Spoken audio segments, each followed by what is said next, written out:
माझ्या लहानपणी म्हणजे 50च्या दशकात श्लोकांचे पाठांतर, प्रवचन म्हणणे, पाढे म्हणून दाखवणे, एखाद्या स्तोत्राचा पाठ करणे हा बालपणातील अभ्यासाचा आणि संस्काराचा एक अविभाज्य भाग होता.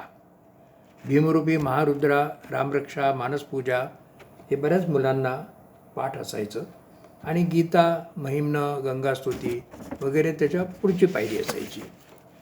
व्यंकटेश स्तोत्र, शिवलीलामृत, गजेंद्र मोक्ष म्हणजे गेय आणि अर्थवाही कवनांची लयलूटच असायची.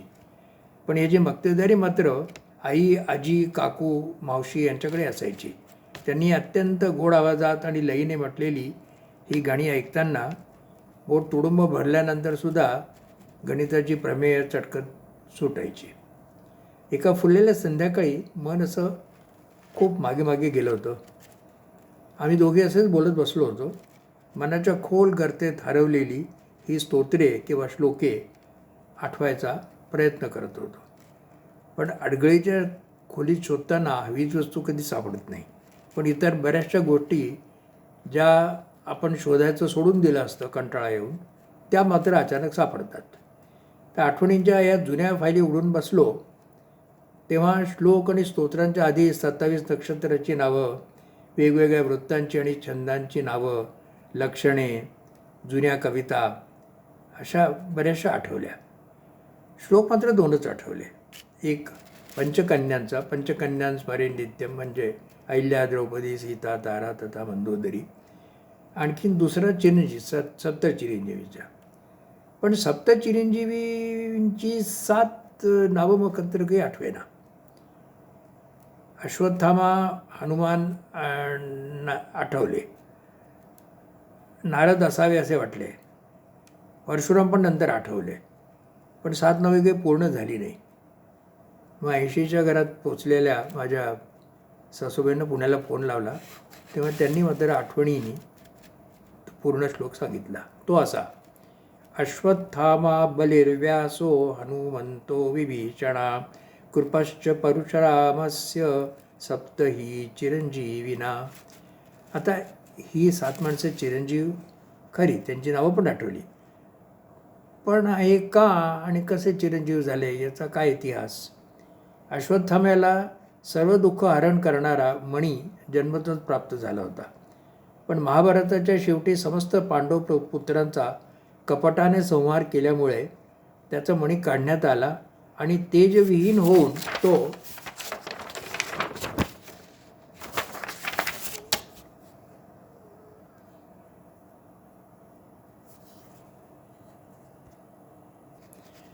पश्चात्तापाच्या अग्नीमध्ये दग्ध होऊन रानोमाळ भटकण्यासाठी अश्वत्थामा जिवंतच राहिला. बलीला त्याच्या दानशूरतेमुळे चिरंजीविता मिळाली. व्यास महाभारताचे रचनाकार आणि खरी म्हटले तर समस्त कौरव पांडवांचे जनकत्वही त्यांच्याचकडे होते. म्हणून आपल्याच कुलाच्या संहाराची गाथा लिहून ते चिरंजीवी झाले. हनुमंताने तर रामकथेचे गायन सतत कानी पडावी म्हणून चिरंजीवित्वाचा स्वीकार केला. विभीषणाच्या चिरंजीवत्वाबद्दल काही आठवलं नाही. तसंच कृपाचार्य आणि परशुरामाची गोष्ट पण आठवली नाही. म्हणून श्रद्धे आणि आता कैलासवासी दातार शास्त्रीला विचारले होते आणि त्यांनी एक वेगळीच दृष्टी दिली. खरं म्हणजे लहानपणी पाठांतर केले होते तेव्हा अर्थ काहीच कळत नव्हता. अर्थात आता अर्थ कळला असं मानणं किंवा म्हणणं ही एक वेडेधाडाचंच होईल. पण जसं जसं वय वाढतच जाते तसं आपल्याला एखाद्या साहित्यिक कलाकृतीचा नवीन नवीन अर्थ कळत राहतो. वयाच्या 26-27व्या वर्षी सॉमरसेट मॉमची द रेझर्स एज ही नितांत सुंदर कादंबरी वाचली होती. इंग्रज कथानायक आयुष्यभराची भटकंती करून टक्के टोणपे खाऊन शाश्वत सुखाच्या शोधात जगभर भटकत असतो. शेवटी भारतात येतो. हिमालय, बनारस, प्रयाग वगैरे भटकून आयुष्याच्या उतरणीला पांडिचेरीला महर्षी अरविंदाच्या आश्रमात पोचतो. अर्थात हा माझा स्वतःचा अंदाज, कादंबरीत याविषयी काही स्पष्ट उल्लेख नाही आहे. तिथे एका डोंगरावरून झाडाखाली पसरलेला विस्तीर्ण माळ आणि क्षितिजावर टेकलेला अस्ताचलाला जाणारा सूर्यबिंबाचा लाल भडक गोळा तो पाहतो आणि अचानक त्याच्याशी एकरूप होतो. मनातील किलमिश निघून जाते. साऱ्या जगावर प्रेम करावेसे वाटते. क्षुद्र भावना, हेवे दावे, रुसवे, अपेक्षाभंग सर्व नष्ट होतं. एक अनिर्वचनीय आनंदाने त्याचे मन भरून येते. समाधी या शब्दाचा उपयोग न करता त्याने समाधी अवस्थेतला आनंद कसा असेल याचे इतके अप्रतिम चित्रण केले आहे की ते स्वतःच ती कादंबरी वाचून कळायला पाहिजे. हे पुस्तक मी 40शीत वाचलं तेव्हा त्याच्या भाषा वैभवाने मी मुग्ध झालो होतो. आणि काही दिवसांपूर्वी 60 नंतर पुन्हा ते वाचत असताना मला पण समाधी अवस्थेचा आनंद घेता आला, अक्षरशः काही क्षणच. नंतर ते पुस्तक खाली ठेवावेसे वाटत नव्हते. 25शीत, 40शीत आणि 60च्या नंतर एकाच पुस्तकाने मला त्याच्या विविध अर्थाच्या छटा दाखवून दिल्या. विषयापासून थोडा भरकटलो मी, पण दातार शास्त्रींनी जो एक वेगळा प्रकाश टाकला होता त्याने अनुभवसिद्धता म्हणजे काय असते याचा प्रत्यय दिला. त्यांच्यामध्ये या सर्व प्रवृत्ती आहेत. माणसे ही फक्त उदाहरण म्हणून वापरली आहे. म्हणजे चिरंजीवी हवेत त्या प्रवृत्ती, माणसं नव्हेत. मनुष्य जन्माला येतो, जीवन जगतो, मानववंश पुढे चालू ठेवतो आणि एके दिवशी सर्व सोडून निघून जातो. तो राहत नाही, पण त्याची पतवंडं राहतात, त्याचे पणदोबा, त्यांचे पणजोबा, त्यांच्या पतवंडाची पतवंडा, असं जीवनाचा ओघ सुरूच राहतो. ह्या सर्वांच्या प्रवृत्ती थोड्याफार प्रमाणात तशाच असतात. काळानुरूप आणि युगानुरूप त्याच्यात बदल होत असतो तेवढाच, पण मूळ प्रवृत्ती लपत नाही. लोभ, राग, द्वेष, प्रेम, वात्सल्य, ईर्षा, धाडस, शौर्य, परोपकारी वृत्ती, स्वार्थ या सगळ्या प्रवृत्ती तशाच राहतात. ज्या प्रकृती चिरंजीव आहेत त्यापैकी या श्लोकात आपल्याला ती सापडतात. ती ताडून पाहिलं की असं कळते की अशा प्रकृतीची माणसं आजही आपल्या आसपास वावरत असतात. अश्वत्थामा म्हणजे सूड, कपट आणि क्रौर्य याची परिसीमा गाठताना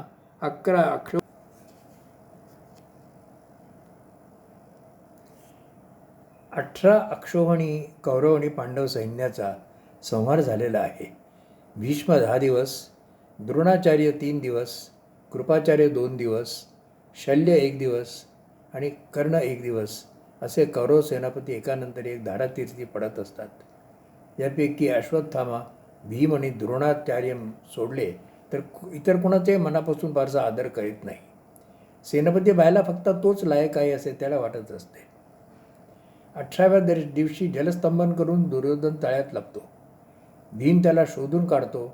गदायुद्धासाठी पाचारण करतो.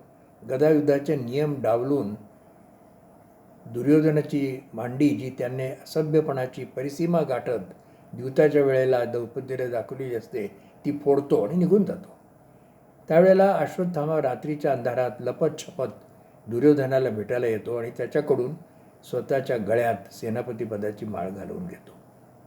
रात्रीच्या निबिड अंधारात झाडावर बसलेल्या कावळ्यांचा झोपेतच संहार करणारे घुबड पाहून तो त्याचा कित्ता गिरवतो आणि रात्रीच्या अंधारात समस्त पांडव पुत्रांचा तो झोपेत असताना वध करतो. सूडाची, क्रौर्याची आणि कपटाची परिसीमा गाठतो. बाजूला पहा, आजही या प्रवृत्तीची बरीच मंडळी दिसतील. बलिराजा म्हणजे दानशूरतेची परिसीमा. आपल्या बाहुबळाने जिंकलेले त्रैलोक्याचे राज्य कपटपूर्वक फक्त 3 पावलात मावणाऱ्या जमिनीचे दान मागणाऱ्या बटुवामनाच्या रूपात देवांच्या कैवारी विष्णूला त्याने ओळखले नसेल असे शक्यच नाही. पण दानशूरतेचा अहंकार सोडायचा नाही, की त्रैलोक्याचे राज्य सोडायचे, यामध्ये त्याचा अहंकार वरचढ ठरतो. आपली ख्याती टिकवण्यासाठी भौतिक सुखांना तिलांजली देणारे पण आपल्याला अजून आसपास वापरताना दिसतात. तुकारामांनी हळूहळू सर्व गोष्टींची आसक्ती सोडली होती. पण एका क्षणी त्यांना जाणीव झाली की मी हे सोडले, मी ते सोडले असे म्हणताना आपण आपल्याला विरक्तपणाचा अहंकार मात्र सोडू शकलो नाही. तेव्हा ते म्हणाले की मी हे सोडलंय, मी ते सोडलंय असं म्हणणं पण सोडून दिलं आहे.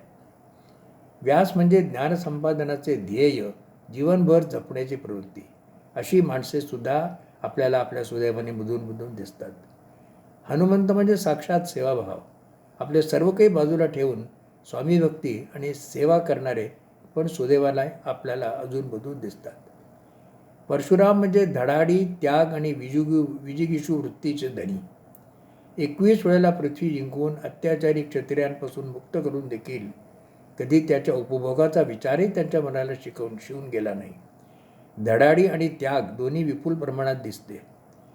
शेवटी दान केलेल्या पृथ्वीवर तुम्ही का राहता असा प्रश्न उभा केल्याबरोबर आपल्या शस्त्र सामर्थ्याने सागराला मागे सारीत कोकणपट्टीची निर्मिती करणाऱ्या परशुरामाच्या विजिगीषू वृत्तीचेच आपल्याला दर्शन घडते.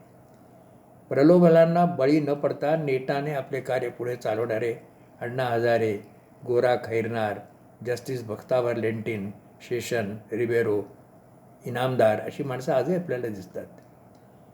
विभीषणामध्ये बऱ्याच प्रवृत्तीचा संगम झालेला दिसतो. रावणाच्या लंकेत राहून देखील तो आपली तत्त्व, आपली मूल्ये, आपला वैष्णवीपणा जपणे ही एक प्रवृत्ती. स्वतःच्या विचार प्रणालीबद्दल प्रगाढ आत्मविश्वास, ज्याला इंग्रजीमध्ये आपण करेज ऑफ कन्व्हिक्शन्स म्हणतो, ही दुसरी प्रवृत्ती. आपले चांगले आणि इतरांच्या भल्यासाठी निस्वार्थ बुद्धीने सांगितलेले, कोणी ऐकणार नाही याची बालबाल खात्री असून देखील ते सांगण्याचे कटू कर्तव्य करीत राहणे ही तिसरी प्रवृत्ती. आणि आवश्यकता पडली तर लोकापवादाला न भिता आपण फितूर होण्याची मानसिक तयारी ही चौथी प्रवृत्ती. बघा, हे प्रवृत्ती तुम्हाला चिरंजीवी वाटतात का? आजूबाजूला दिसतात का? शेवटचे कृपाचार्य यांचे तसे महाभारतात देखील फारसे कर्तृत्व नाही.